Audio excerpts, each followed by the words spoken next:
मध्य प्रदेश से आशीष ने पूछा है।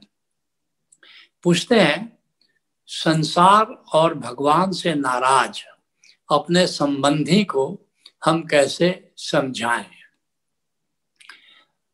सबके काम का सवाल है। आप सब लोग मुझे जानते, मैं जानता हूं कि आप जो रसगुल्ला खा रहे हो, अध्यात्म का रसगुल्ला खा रहे हो, तो बड़ा मन करता है कि जितने नियर एंड डियर वंस हैं उन सबको हम मुशोधारा से जोड़ें, उनको भी अध्यात्म के पथ पर लाएं। लेकिन बहुत से ऐसे लोग मिल जाते हैं जो संसार से तो नाराज, तो कई लोग मिल जाएंगे, लेकिन कई लोग परमात्मा से भी नाराज हैं। ये जो तुम्हारी समस्या है ये मैं बिल्कुल समझ सकता हूँ कि हर किसी का मन करता है। मुझे याद है मैं जब कोल इंडिया में था तो फिर कहीं जाता था, टूर पर जाता था, कोई अच्छी मिठाई की दुकान मिली तो फिर वहां से एक दो मिठाई खाया, अच्छी लगी अगर मिठाई तो कहता चलो आधा किलो 1 किलो पैक कर दो। मैं चाहता था कि मेरे परिवार के लोग, मेरे मित्र भी उसको खाएं। तो कभी कभी ऐसा भी होता है कि तुम्हें अच्छा लगता है इसलिए तुम सोचते हो सबको अच्छा लगेगा। अब जैसे मैं गया, हरिद्वार गया एक बार, तो वहां मुझे जीरा पानी गर्मी में बहुत सुंदर लगा। तो मैंने दुकानदार से कहा कि ये 5 किलो जीरा पानी दे दो। जब लेकर आया, पत्नी ने कहा कि ये 5 किलो जीरा पानी क्यों? मैंने कहा कि अब गर्मी है, बहुत अच्छी चीज है, जो आए उसको आप पिलाइए। अब जो आए मैं कहूँ हाँ इनको जीरा पानी पिलाइए। अंत में एक दिन पत्नी ने कहा आपको जीरा पानी अच्छा लगता है, इसका मतलब नहीं सबको अच्छा लगता है। आप देखते हो गिलास में आधा भी लोग नहीं पीते। एक बार ऐसे हिमालय यात्रा में गया, वहां लोहार खेत में बड़े प्यारे संत नारायण स्वामी रहा करते थे। मैं 1980 के दशक की बात कर रहा हूँ। उस समय उनकी उम्र 127 साल थी। मानसरोवर में भी पहले रहते थे। उन्होंने एक चाय पिलाई, जड़ी बूटियों वाली चाय, मुझे बहुत अच्छी लगी। और फिर मैंने उनसे पूछा कि ये जड़ी बूटी वाली चाय कहाँ मिलेगी?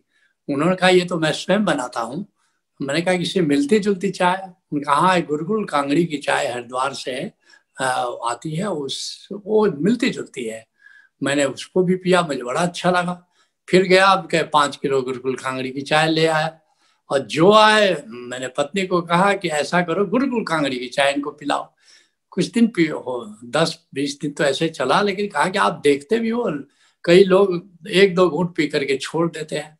तो पहली बात तो ये समझ लो, जो तुम्हें अच्छा लगता है वो सबको अच्छा नहीं लगेगा। तो ये आग्रह छोड़ दो कि मैं ओशोधारा में हूँ, मैं ध्यान में हूँ, समाधि में हूँ, सुमिरन में हूँ, तो सबको अच्छा लगेगा ध्यान समाधि सुमिरन। लेकिन फिर भी एक बात है कि वो संसार और भगवान से नाराज क्यों है। और एक बड़ा कारण समझ लो कि हर व्यक्ति आनंद खोजता है। हर व्यक्ति, ऐसा कोई व्यक्ति नहीं है जो आनंद नहीं खोजता है, लेकिन अक्सर गलत जगह खोजता है और गलत तरीके से खोजता है। ये बात फिर से मैं रिपीट करना चाहूंगा, हर व्यक्ति आनंद खोजता है, लेकिन अक्सर गलत जगह खोजता है और गलत तरीके से खोजता है। गलत जगह कैसे खोजता है? तुमने राबिया की कहानी सुनी होगी।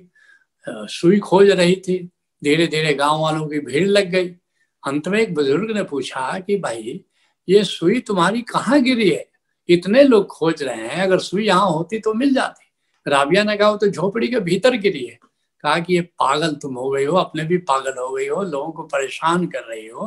राबिया ने कहा कि मैं तो छोटी मोटी पागल हूँ, तुम सब आनंद खोज रहे हो लेकिन बाहर खोज रहे हो, जबकि आनंद की सुई तो भीतर है। तो अक्सर लोग गलत जगह खोजते हैं। और दूसरी बात मैंने क्या कही कि गलत तरीके से खोजते हैं। जैसे तुम्हारा जो संबंधी है और वो क्या चीज में खोज रहा है? वो कामना पूर्ति में आनंद खोज रहा है। और अक्सर लोग कामना पूर्ति के माध्यम से आनंद खोजते हैं। वे सोचते हैं कि हमारी धन की कामना पूरी हो जाएगी तो मैं आनंदित हो जाऊंगा। तब तो फिर मुकेश अंबानी आनंदित हो जाता भाई, लेकिन वो उसके चेहरे पर मुझे आनंद की कोई रेखा तो दिखाई पड़ती नहीं है। तो अक्सर गलत लोग क्या सोचते, हमारी कामना पूर्ति हो गई, मकान बन गया, हम आनंदित हो जाएंगे।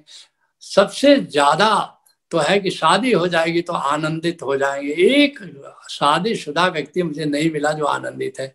लेकिन हर कुंवारा यही सोचता है कि शादी हो जाएगी तो हम बड़े आनंदित हो जाएंगे। कामना, इसी तरह से कोई भी कामना, हमको नौकरी मिल जाएगी तो हम आनंदित हो जाएंगे, तो नौकरी मिल जाती है। फिर सोचता है नहीं प्रमोशन हो जाएगा तब आनंदित हो जाएंगे, प्रमोशन भी हो गया। अगर हमको एक मिल गई मोटरसाइकिल तो आनंदित हो जाएंगे, नहीं फिर कार मिल जाएगी तो आनंदित हो जाएंगे। अब छोटी मोटी कार में रस नहीं है, बड़ी कार मिल जाएगी तो आनंदित हो जाएंगे। बस ऐसे ही ऐसे एक के बाद एक के बाद कामना पूर्ति होती चली जाती है। आदमी दुखी का दुखी रह जाता है। कामना पूर्ति से कोई आनंदित हुआ नहीं, बस क्षणिक सुख है, बस ऐसा ही समझ लो। तो फिर क्या करना चाहिए? अपने संबंधी से क्या बात करोगे कि आनंद अगर पाना है तो क्या करना होगा कि अपनी आवश्यकताओं की पूर्ति कामना से नहीं कि दूसरे हमारी कामना पूरी कर दें या हमारी इच्छा पूरी कर, नहीं, क्या करना होगा कि तुम्हें अहोभाव के साथ पुरुषार्थ करना होगा। अहोभाव का क्या मतलब हुआ? अर्थात जो हमारे पास है, जो हमको मिला है, जो हमें प्राप्त है, उसके लिए परमात्मा के प्रति धन्यवाद भाव से भरना होगा। ये आनंद की शुरुआत है। कितनी भी चीजें तुम्हारे पास मिल जाए, कितनी भी कामनाएं पूरी हो जाए तुम्हारी, तुम आनंदित नहीं हो सकते। लेकिन जो है तुम्हारे पास, अगर उसके प्रति अहोभाव में जाओ तो फिर क्या होगा कि आनंद वहां से शुरू हो जाता है। आनंद का दरवाजा वहां से खुलना शुरू होता है। तो अहोभाव पहली बात है। और फिर क्या करना होगा? अब पुरुषार्थ करो। अर्थ, धर्म, काम, मोक्ष, ये 4 पुरुषार्थ हमारे ऋषियों ने बताए हैं।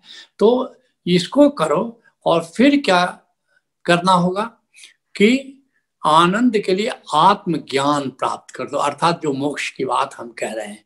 तो आनंद केवल आत्मज्ञान से मिलता है। और जीवन में की जो आवश्यकता है, अगर अहोभाव के साथ पुरुषार्थ करके पूरा करोगे तो किसी से शिकायत नहीं रहेगी। नहीं तो कितनी भी कामनाएं, भाई कामना तो दुष्पूर है, तृष्णा तो दुष्पूर है। एक कामना पूरी होगी, दूसरी नहीं, फिर शिकायत पैदा हो गई। संसारी जहां जहां तुम्हारा संबंध है उससे पहले शिकायत होगी, फिर परमात्मा से शिकायत होगी। तो जीवन के जो जीने का सलीका है, जो उसको बदलना होगा। क्योंकि जब तक कामना है तब तक शिकायत है, और जब तक शिकायत है तब तक दुख है। लेकिन जब अहोभाव से जीवन की शैली बना लोगे तो जीवन में एक आनंद की किरण उतरनी शुरू हो जाती है। और इसी को कृष्ण निष्काम कर्म योग कह रहे हैं कि कर्म करने का मजा लो, कर्म करने का मजा लो, यही हमें आनंद देता है। तो तुम्हारे जो संबंधी है या ऐसा कोई भी संसार में है, उसको अपने जीवन की शैली बनानी होगी, बदलनी होगी। उसको शिकायत से अहोभाव की यात्रा पर चलना होगा, उसको कामना से निष्कामना की यात्रा पर चलना होगा। इसलिए जनक कहते हैं, जनक से अष्टावक्र कहते हैं, हे जनक, कामना जैसी व्याधि नहीं और निष्कामना सी समाधि नहीं। निष्कामना आनंद का द्वार है और कामना दुख का द्वार है। कामना नरक ले जाती है और निष्कामना स्वर्ग ले जाती है।